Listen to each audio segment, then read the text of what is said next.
Getting logged out of TikTok unexpectedly on your iPhone? This could be caused by app glitches or security settings. In this video, I'll show you how to fix the TikTok randomly logged you out issue in your iPhone. So let's dive right in. Solution 1. Reset TikTok password. First, open up your TikTok app, then tap on the profile icon below. Next, tap on the three lines icon from the top right corner. Then tap on the settings and privacy from the below. Now tap on the account.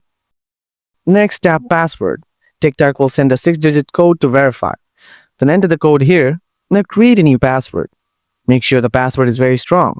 Make sure your password must have minimum 8 characters, 1 letter, and 1 number, and 1 special character. Solution 2. Update the TikTok app.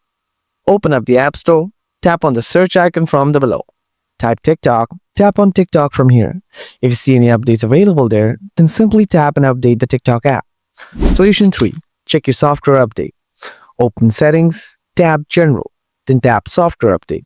If you see a software update is available, then update your iPhone software to fix this problem. And that's it. Now you know how to fix the TikTok randomly logged you out issue on your iPhone. If you found this video helpful, make sure to give it a thumbs up. Have any questions? Drop them in the comments and I'll get back to you. Catch you in the next video. Thanks for watching.